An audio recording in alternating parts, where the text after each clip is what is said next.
article paru dans Télé Loisirs, le directeur de la fiction de TF1 met fin aux rumeurs concernant un éventuel arrêt de la série Navarro.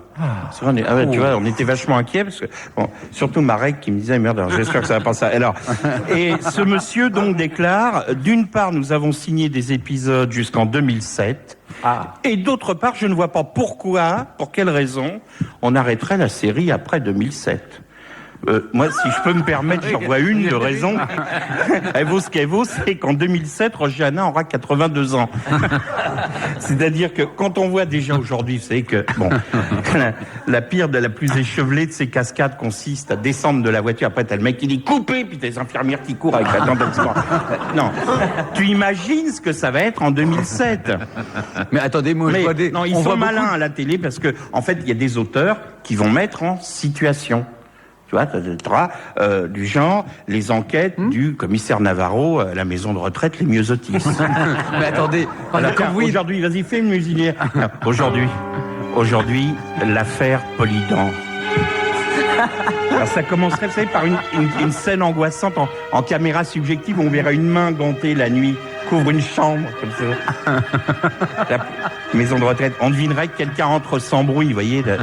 Enfin, remarquez, pourrait faire du bruit, vu que la pensionnaire qui dort la bouche ouverte a un problème de végétation et elle ronfle comme un quadrimoteur. C'est... Non, elle a c'est un problème oui. Je suis dans le médical, là.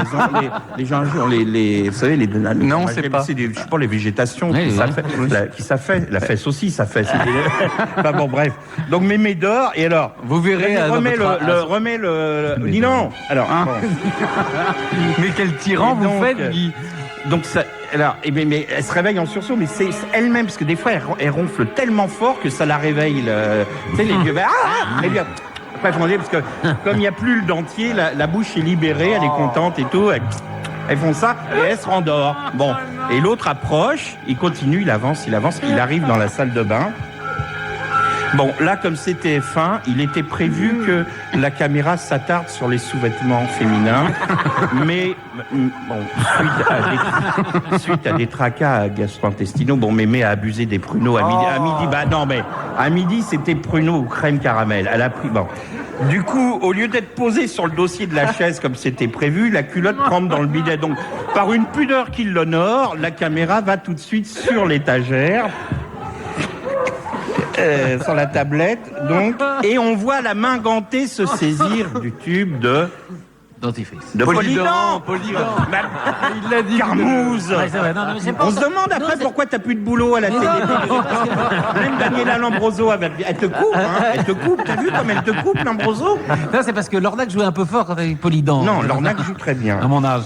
Mais c'est vous qui écrivez les scénarios de Navarro, parce que vous faites ça très bien. Très bien. Et alors, donc, on voit la main qui se saisit, vous voyez, du tube, juste à côté du verre rempli d'eau, dans lequel flotte le...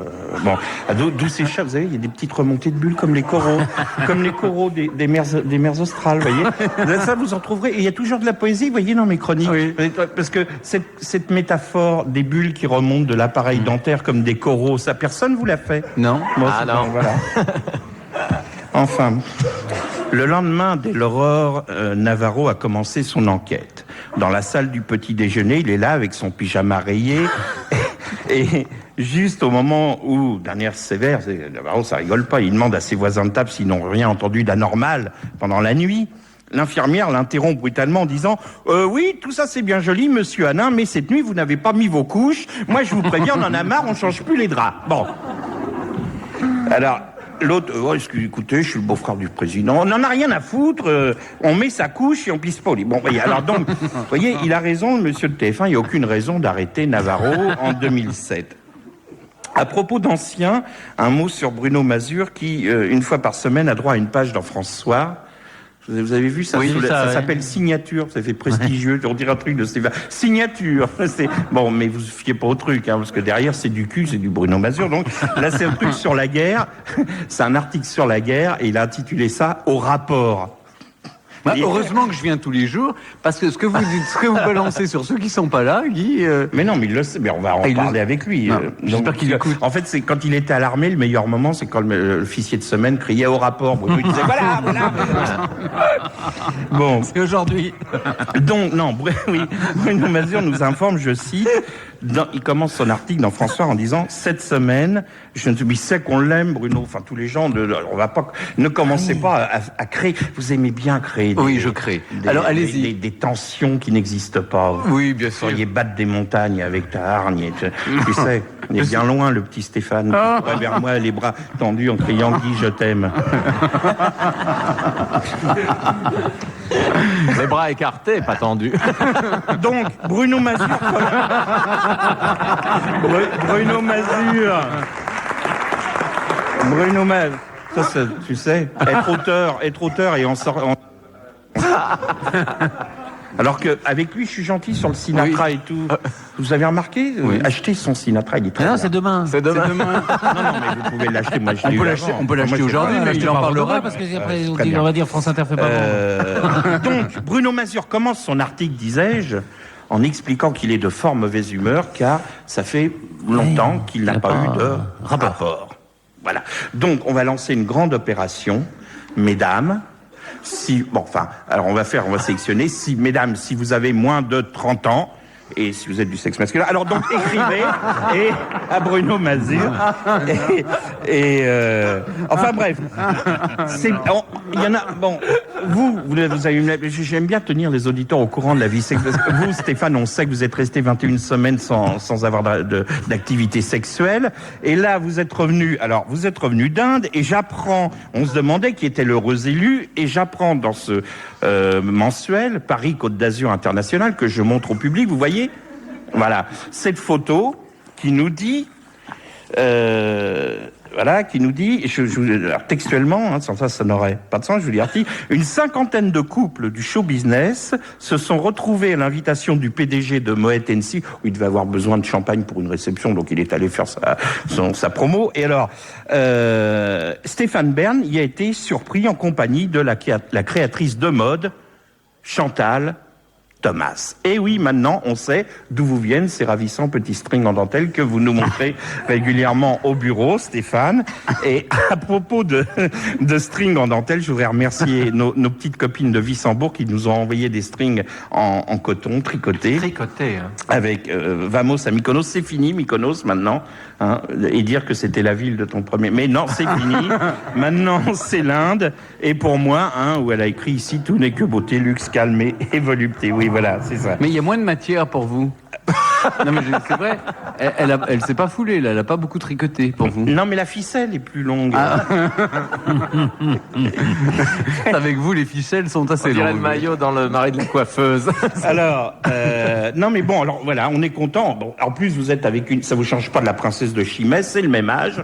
Donc, non. Alors, mais qu'est-ce que vous avez contre les personnes âgées? En parlant d'aïeul, non, mais c'est une lettre aux anciens. Oui, mais vous les regardez mais non, durement. Ne regardez pas. Non, ne faites pas le faux cul.